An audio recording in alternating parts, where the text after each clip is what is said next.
नमस्कार। आज के क्लास में हम लोग क्लास 10th के लिए यूरोप में राष्ट्रवाद इस पाठ के अंतर्गत इटली का एकीकरण इस विषय पर चर्चा करेंगे। जहां तक आप सभी लोग जानते हैं 1861 ईस्वी में इटली का एकीकरण पूरा हुआ था, लेकिन इस एकीकरण को पूरा करने में कई लोगों का योगदान रहा। और एकीकरण से पहले हम लोग इस बात पर ध्यान देते हैं कि एकीकरण से पहले इटली की राजनीतिक स्थिति किस प्रकार से थी। बोर्ड पे एक मैप बनाने का प्रयास किया गया है। आप इसको इटली मानिए और इस इटली की राजनीतिक स्थिति को देखते हैं। तो एकीकरण से पहले या एकीकरण की प्रक्रिया प्रारंभ होने से पहले इटली जो था 7 राज्यों में बटा हुआ था। और इन 7 राज्यों में एक जो पार्ट था इसका सार्डिनिया, और ये क्षेत्र पीडमान, एक भाग ये था। आगे का पार्ट करते हैं, यहां पे 2 भाग थे, लोम्बार्डी और फिर ये वेनेशिया। मध्य क्षेत्र में पर्मा, मेडोना, टस्कनी का क्षेत्र था और नीचे दक्षिण में 2 सिसिलियों का राज्य। और इन राज्यों पर जिनका अधिकार था उसकी चर्चा कर लेते हैं।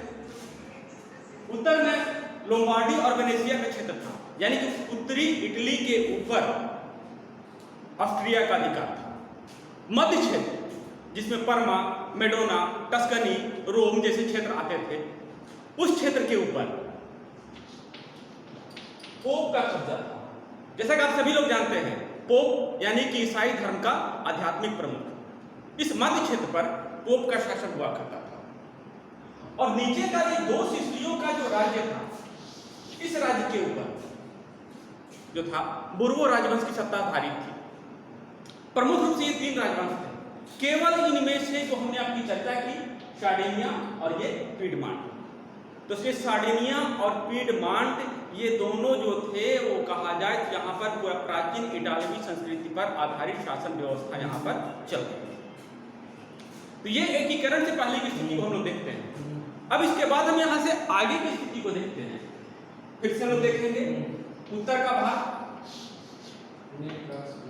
जो कि ऑस्ट्रिया के अंतर्गत था, मध्य क्षेत्र पोप के अंतर्गत था और नीचे का क्षेत्र 2 सिसिली का राज्य जिसके ऊपर बुर्बो राजवंश की कब्जा का अधिकार था।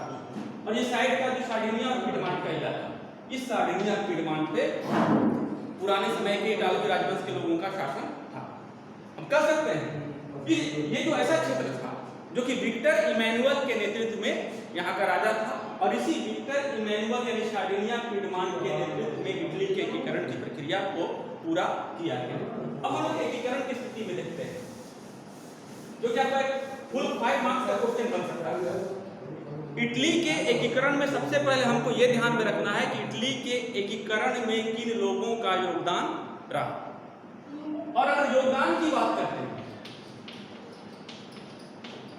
तो सबसे पहले मैथ्नी यानी कि जूसेपे मैथ्नी,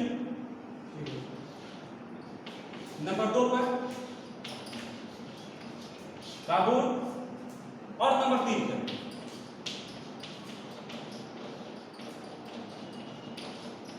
ये 3 लोग थे जिन्होंने इटली के एकीकरण को पूरा करने का कार्य किया। सबसे पहले हम मैथ्नी के बारे में देखते हैं। जैसा कि आप मैथ्नी के बारे में जानते हैं, यह एक क्रांतिकारी था। 1807 ईस्वी में इसका जन्म हुआ था जेनेवा में। आगे चलकर ये कार्बोनरी नामक एक क्रांतिकारी संगठन का सदस्य बना।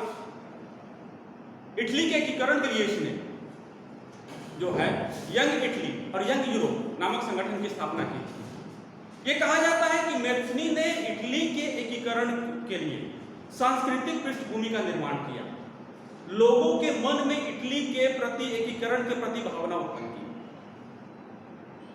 मैथ्नी कहा करता था, इटली बटे हुए राज्यों के पैबंद के तरीके से नहीं रह सकता है, इसका एकीकरण किया जाना अनिवार्य है। यानी यह पहला व्यक्ति था जिसने इटली के एकीकरण की बात लोगों के सामने प्रस्तुत की। इस बात को ध्यान दीजिएगा, मैथ्नी यूरोप में पहला व्यक्ति था जिसने एकीकरण पर बल दिया और कहा इटली के सभी लोगों को मिल करके एकीकरण के कार्य को पूरा करना चाहिए।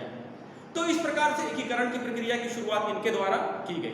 आगे चल करके 1830 और 1848 की जो क्रांति हुई,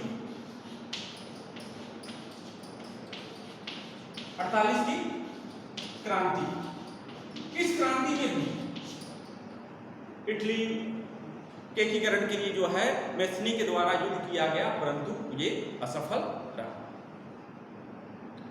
उसके बाद कहा जाए तो मैथिनी के बाद इटली के एकीकरण का दायित्व जो है सार्डिनिया पीडमांट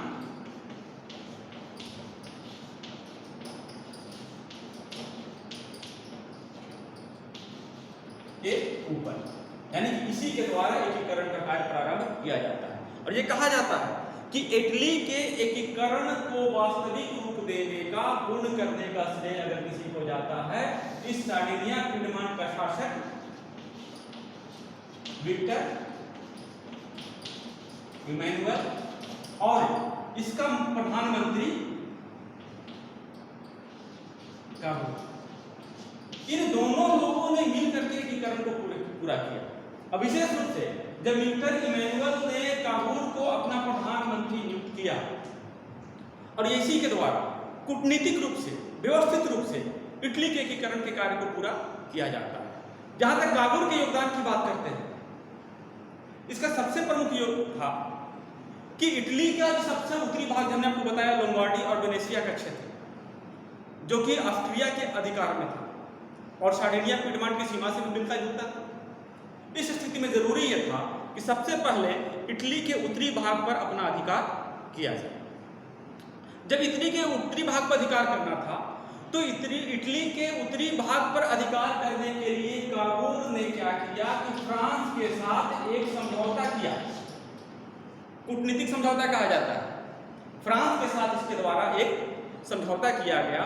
इस समझौते में यह कहा गया कि सार्डिनिया पीडमांट की सेना और फ्रांस की सेना दोनों मिल करके ऑस्ट्रिया के ऊपर आक्रमण करेंगे और उसके बाद जो क्षेत्र होगा उसको इटली में सार्डिनिया पीडमांट में मिला दिया जाएगा। देखिए, बहुत बड़ी कूटनीतिक उपलब्धि है। युद्ध में सेना दोनों की रहेगी, पर क्षेत्र किसको मिलेगा? सार्डिनिया पीडमांट को मिलेगा। तो इस प्रकार से ये काबूल ने फ्रांस के साथ एक कूटनीतिक समझौता किया और इस कूटनीतिक समझौते के तहत जो है उसने इटली का उत्तरी क्षेत्र था उसका एकीकरण पूरा कर लिया। ये 1859 और 60 के समय की घटना है। 1859 ईस्वी में ये समझौता हुआ था दोनों देशों के बीच में। इसके बाद दुर्भाग्य ये होता है कि 1860 ईस्वी में काबूल की मृत्यु हो जाती है और काबूल की मृत्यु हो जाने के बाद इटली के एकीकरण की प्रक्रिया कुछ समय के लिए रुक जाती है। और उसके बाद 1860 की बात करें तो इसके बाद एकीकरण का दायित्व जो तीसरा व्यक्ति था इटली के एकीकरण में जिन्होंने योगदान दिया था वह व्यक्ति थे गैरीबॉल्डी। गैरीबॉल्डी के बारे में जान लें। एकीकरण में मुख्य रूप से योगदान क्या था?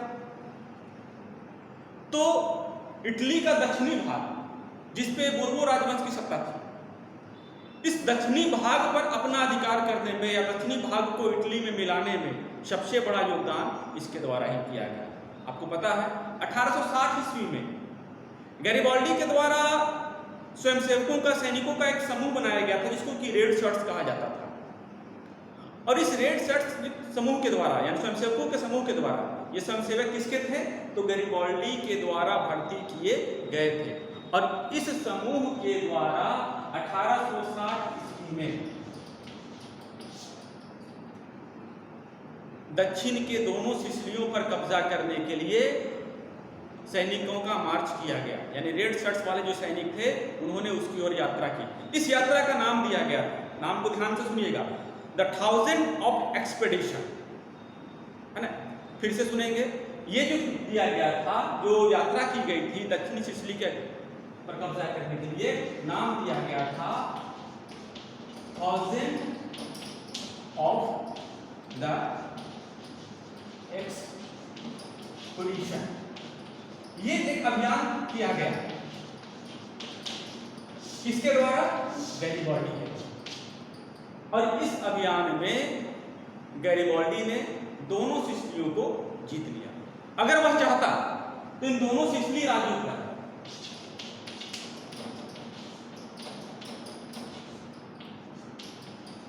अपना वो कब्जा करके रख सकता था, लेकिन इटली के एकीकरण को महत्वपूर्ण मानते हुए उसने ये दो सिसिली का जो राज्य था उस राज्य को वह विक्टर इमैनुअल को सौंप दिया।